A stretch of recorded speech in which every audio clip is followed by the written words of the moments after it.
Abre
اللهم صل على محمد وآل محمد.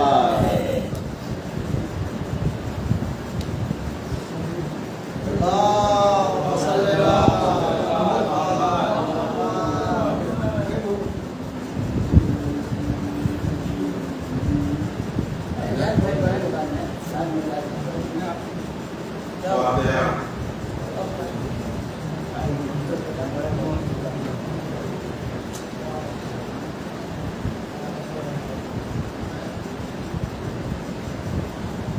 رسم کے حوالے سے نبی اکرم کی شان میں مستقبل کے چند آپ کی سماعت کے حوالے کہ چمن نستام شہادت کی کلی ہے اکثر، چمن نستام شہادت کی کلی ہے اکثر، راز سربستہ افراد کے ولی ہے عزم شفیع کا ایک خط جلی ہے اصغر، یعنی دم ساز حسین ابن علی ہے اصغر، اور بے نظر کی تو ابرو ہے کمانوں کی طرح، اور بچپنے میں بھی امنگے ہیں جوانوں کی طرح، بچپنے میں بھی امنگے ہیں جوانوں کی طرح. سن بہت کم ہے مگر ہمت مرداں کا ہے جو، سن بہت کم ہے مگر ہمت مرداں کا ہے جو، ایسی ہمت کہ اڑے جاتے ہیں، ایسی ہمت کہ جانوں کے اڑے جاتے ہیں جو، گاں برگاں ہے سرور کے کہیں دوش پڑو، اور بچپنے میں ہی جوانی کا آیا جوش و خروش، بجلی آخر میں بیعت پہ گرانے کے لیے، اب کربلا آئے ہے اسلام بچانے، کربلا آئے ہے اسلام بچانے. کو ابھی گود سے مادر کے اترتے بھی نہیں، بڑے پرواز خیالہ کترتے بھی نہیں، آئینہ بچ تصور میں سمجھتے بھی نہیں، گو کے سن کم ہے مگر جنگ سے ڈرتے بھی نہیں، اور کاٹ دیتے کہ تبسم سے جون کر آئے، اور چھینک کر پھینک دے کر سامنے چھینک کر پھینک دے جو سامنے اثر آئے. اللہ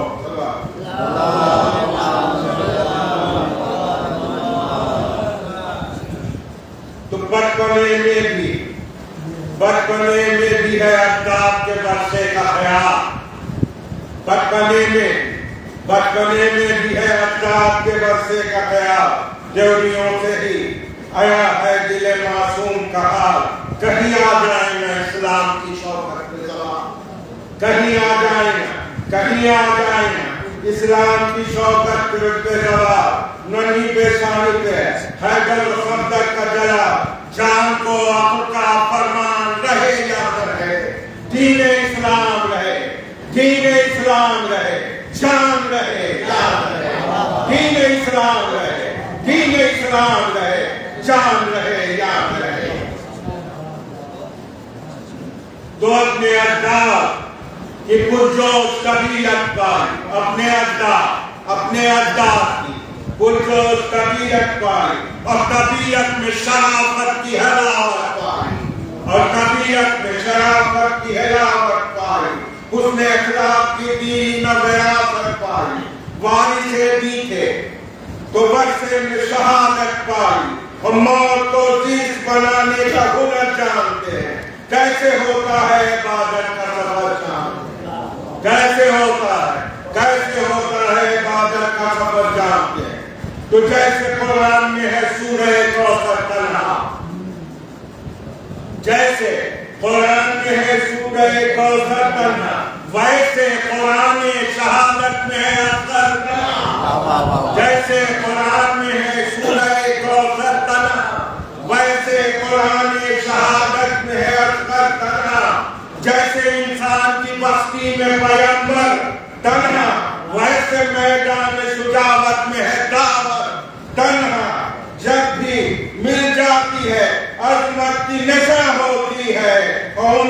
قید فضیلت میں کہاں ہوتی ہے؟ عمر کی قید فضیلت میں کہاں ہوتی ہے؟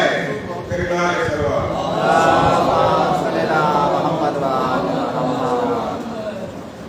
تو وارث دین پیغمبر ہے بتانے آئے، وارث دین پیغمبر ہے بتانے آئے، شان افضال پیغمبر کی دکھانے آئے، دست میں شوکت اسلام بچانے آئے، خود نہیں چلتے مگر دین کو جلانے آئے، خط قرآن مٹا دے کوئی ممکن ہی نہیں، شمع توحید بجھا دے کوئی ممکن ہی نہیں۔ تو یہ سلیقہ اسد اللہ کے ورثے میں ملا، یہ سلیقہ اسد اللہ کے ورثے میں ملا، سب ابو طالب دیدار کے سطح میں ملا، سب ابو طالب دیدار کے سطح میں ملا، ہاشمیت کے سب انداز وظیفے میں ملے، لاکھوں صدیوں کے سبب ایک دقیقے میں ملے، ہاشمی خون ہر ایک دل میں جمع ہوتا ہے، حوصلہ ان کا محتاج کہاں ہوتا ہے، حوصلہ ان کا محتاج کہاں ہوتا ہے۔ تو ان کے بچپن پہ جوانوں کی جوانی قربان، ان کے بچپن پہ جوانوں کی جوانی قربان، ان کی تاریخ پر ہر ایک کہانی قربان، پیاس پہ ان کی یہ بہتا ہوا پانی قربان، بے زبانی پہ اعجاز بیانی قربان، ہاشمی فرم و فراست کا حلی ہے اکثر، کچھ کارے ہیں مگر مہر نومی ہے اکثر۔ تم 6 ماہ کی 6 لاکھ کا لشکر کیا ہے؟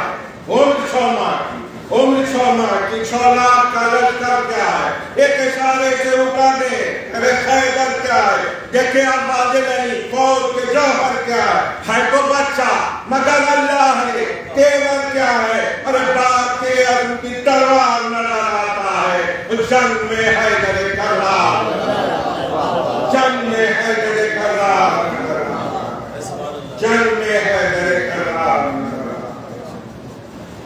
ہاں یہ بچہ کوئی ہمراز سکندر کو نہیں، ہاں یہ بچہ کوئی ہمراز سکندر کو نہیں، جان رہا ہو علی موہ پیغمبر کو نہیں، حسن سب قبا صلح کا بیکر کو نہیں، پوچھے تاریخ سے یہ کون ہے؟ اصغر تو نہیں، اس گھرانے کے سوا کون سے آلہ ہوگا، اس کو عباس کی آغوش میں پالا ہوگا۔ تو وہ تبسم کی ادا ہے کہ تبسم قربا، پیاس تین سے وہ ہوئی کانٹے کے تکلم قربا، ننے سینے میں وہ جذبوں کا تلاطم قربا، عزم کا ایسا سمندر ہے کہ گلزم قربا، مٹنا پائے جو وہ کردار علی اصغر ہے، سب کا آخری ہتھیار علی اصغر۔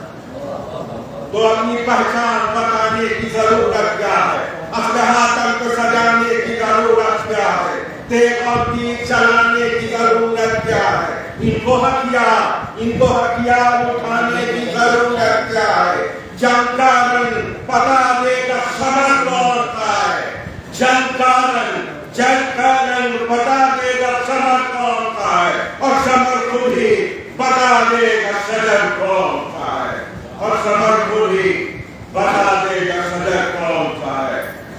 تو چلتے علی اصغر سے کہا مادر نے، رب بابا کو بچایا ہے علی اکبر نے، آج شہ پہ نہیں آنے دی کسی دل پر نے، میرے بچے تمہیں چاہا ہے بہت سرور نے، خاص سے موقع مشتاق کو نہ جانے دینا، اپنے بابا پہ کوئی ناز نہ جانے دینا، تو ابھی چھوٹا بہت ہے، مجھے لگتا ہے ڈر تیرے ہوتے ہوئے چھپ جائے گا سرور کا جگر، دیکھ باپ بتا دے تجھ کو اصغر، دودھ بخشے کی نقاصر قیامت مادر، سرخرو پاک مسکا سے کرا دے بیٹا، آرزوما کی سرے اشفا۔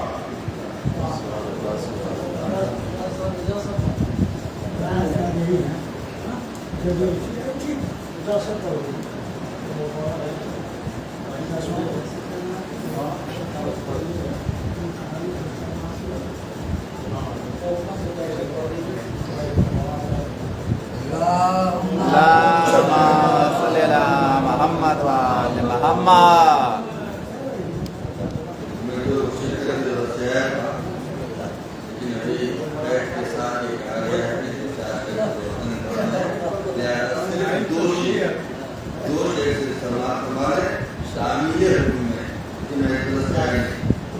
اللهم صل على محمد وآل محمد.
اسی طریقے سے فرش ازا میں بیٹھنے کا سوال ہے.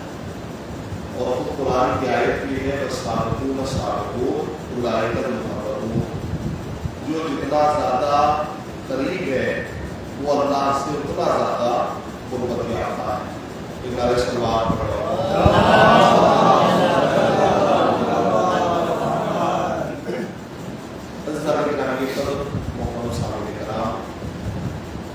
عموماً ایثار ثواب کی مجلسوں کا جو عنوان ہوتا ہے یا تو قرآن کریم کی کسی آیت کی تلاوت ہوتی ہے جس میں موت کا تصور ہو یا موت والی چیزیں بیان کی گئی ہوں، ان چیزوں کو قرآن کلام قرار دیا جاتا ہے. لیکن آج میں نے تھوڑا سا نہج کو بدلنے کی کوشش کی ہے. عموماً ہمارے یہاں ہوتا یہی ہے کہ جو چیزیں ہمیں زندگی میں بتانی چاہیے ہم ان کا تذکرہ موت کے بعد کرتے ہیں، اور اسی لیے سارا سسٹم ہی جو ہے وہ الٹا ہو جاتا ہے. یعنی جو چیزیں زندہ انسان کو سکھانی چاہیے وہ ہم موت آدمی کو بتانا شروع کر دیتے ہیں، تو لہٰذا پیغام بہت کم پہنچ پاتا. لہٰذا میں یہ چاہتا ہوں کہ زندگی میں جس چیزوں کی زیادہ گزارشات کرنی چاہیے میں اسے آپ کی خدمت میں بیان کرنے جا رہا ہوں. ایک اور نعرہ صلوات سمجھے جو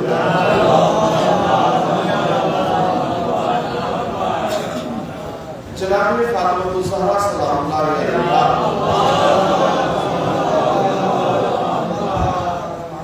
اپنے خوبصورت سے بیان میں لوگوں کو زندگی جینے کا طریقہ بتا رہی ہے، زندگی جینے کا سلیقہ بتا رہی ہے کہ زندگی گزاری کیسے جاتی ہے. ارشاد فرمایا من اسعد اللہ خالص عبادت ہے، جو بندہ بھی اللہ تک اپنی خالص عبادتوں کو بھیجے گا تو اللہ بہترین مصلحت کا نزول فرمائے گا.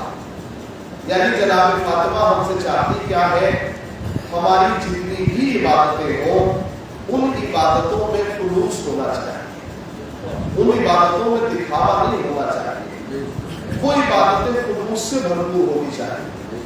اچھا دیکھیے ہمارے یہاں جو عبادت کا تصور سمجھایا گیا ہے، عبادت بتایا گیا ہے کہ عبادت کہتے کسے ہیں، تو ہمارے یہاں جب بھی کوئی لفظ عبادت کو سمجھانے کی کوشش کرتا ہے تو فوراً ہمارا ذہن نماز کی طرف جاتا ہے، روزے کی طرف جاتا ہے. یعنی اب تک ہم عبادت کے نام پہ اتنا ہی سمجھتے ہیں. پتہ نہیں میری بات سے آپ کس حد تک جو ہے وہ سیٹسفائیڈ ہے یہ مجھے نہیں معلوم، ہاں لیکن میں اپنی بات کو آپ کی خدمت میں رکھوں گا انشاءاللہ. پہلی بات تو یہ کہ عبادت کے نام پر ہم نے سمجھائی کتنا ہے، عبادت کہتے کسے ہیں. توجہ ہے حضرات کی؟ ہمارے یہاں جب بھی عبادت کی بات آتی ہے تو لفظ نماز کا ذکر آتا ہے، روزے کا ذکر آتا ہے، جبکہ عبادت ایک الگ مفہوم ہے، عبادت ایک الگ شے ہے. حضور عبادت کہتے کسے ہیں؟ جڑنے کی کوشش کیجیے گا انشاءاللہ. عبادت کہتے کسے ہیں؟ آئیے میں عبادت کی ایک چھوٹی سی تعریف آپ کی خدمت میں بیان کرنے جا رہا ہوں کہ عبادت کہاں کسے جاتا ہے. عبادت نماز روزے کا نام نہیں ہے، حج و زکات کا نام نہیں ہے. اگر نماز ہی کا نام عبادت ہوتا، توجہ فرمائیے گا، اگر نماز ہی کا نام عبادت ہوتا تو پھر سارے اچھے اعمال ہم سے چھوٹ جاتے. ہم اچھے اعمال کو کیسے اپناتے دیتے؟ جبکہ میرے عزیزوں شریعت کا حکم یہ ہے کہ اگر تم راستہ چل رہے ہو، اس راستے پہ اگر کوئی پتھر رکھا ہو اور تم نے یہ سوچ کے ہٹا دیا کہ میرے بعد آنے والے بھائی کو کہیں ٹھوکر نہ لگ جائے اور ٹھوکر لگ کے گر جائے گا، تو شریعت نے کہا کہ تمہارا یہ عمل بھی عبادت ہے. یعنی اس میں کوئی چھوٹ چلا کی گنجائش نہیں ہے. کہا تمہارا یہ عمل بھی عبادت ہے. تو اب اس سے عبادت کی تعریف نکالیے کہ عبادت کہتے کسے ہیں. ماشاءاللہ دیکھیے مجلس کا مطلب یہ نہیں ہے کہ ہمارے یہاں مجلسی معیار یہ بنا دیا گیا کہ جس مجلس میں جتنی تعریف ہوئی وہ اتنی اچھی مجلس ہے نا، ایسے ہی ہوتا ہے. جتنا نعرہ لگ گیا وہ اتنی اچھی مجلس ہے میرے بھائی، لیکن بالکل ایسا نہیں ہے. مجلس کے اچھا ہونے کا معیار کیا ہے؟ کہا کچھ ایسی بات ہو جو زندگی میں ہمارے کام آ سکے، یعنی کچھ ایسی چیز ہو جو معاشرے میں ہمارے کام آ سکے. کے اسے کہا جاتا ہے ایک اچھی مجلس. توجہ ہے. اب آئیے ذرا سب پوچھیں کہ عبادت کہتے کسے ہیں, عبادت کی تعریف کیا ہے؟ تو میرے عزیزو شریعت نے کہا کہ ہر وہ عمل جس سے خدا راضی ہو جائے وہ عبادت ہے. تھوڑا جوڑنے کی کوشش کیجیے گا جو میں آپ کی خدمت کرنے جا رہا ہوں. ہر وہ عمل جس سے اللہ راضی ہو جائے وہ عبادت ہے.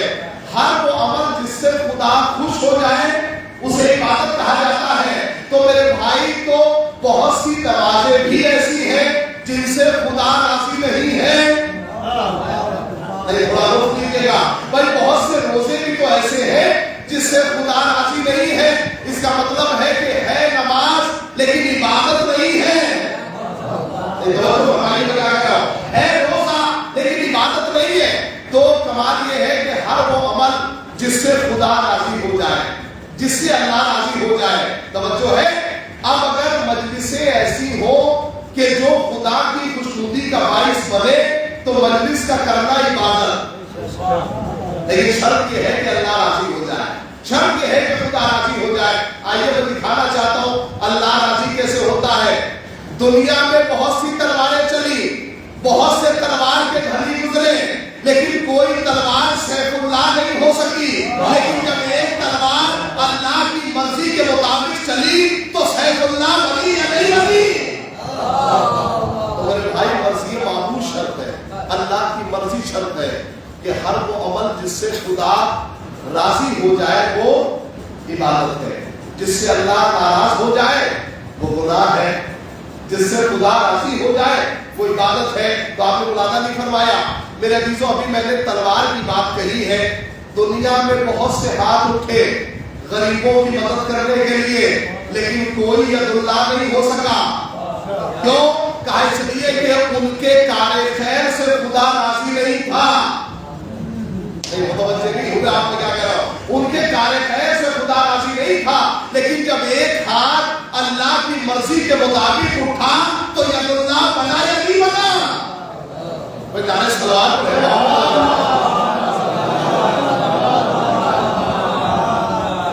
تو دیکھیں مرضی معمول شرط ہے, اللہ کی مرضی شرط ہے.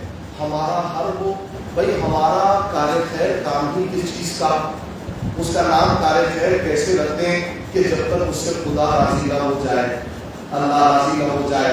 تو اتنی بات سمجھ میں آ گئی. جناب زہرا ہم سے کیا چاہتی ہے؟ کہا من اسعد اللہ ہے خالص عبادتیں, جو بندہ بھی اپنی خالص عبادتوں کو اللہ تک بھیجے گا تو اللہ بہترین مصلحت کا نزول فرمائے گا. دیکھیے آج میں آپ کو اگر مصلحت سمجھاؤں تو مصلحت کہتے کسے پہلے سے سمجھیے. مصلحت ہے کیا؟ دیکھیے اکثر ایسا ہوتا ہے کہ ہمارا بنتا ہوا کام جو ہے وہ عین وقت پہ آ کے بگڑ جاتا ہے اور کام ہو نہیں پاتا. تو آپ کیا کہتے ہیں کہ ہو سکتا ہے اللہ کی مصلحت نہ ہو. یہ جو کہتے ہیں ہو سکتا ہے خدا کی مصلحت نہ ہو. میرے عزیزو جناب زہرا کیا کہہ رہی ہے؟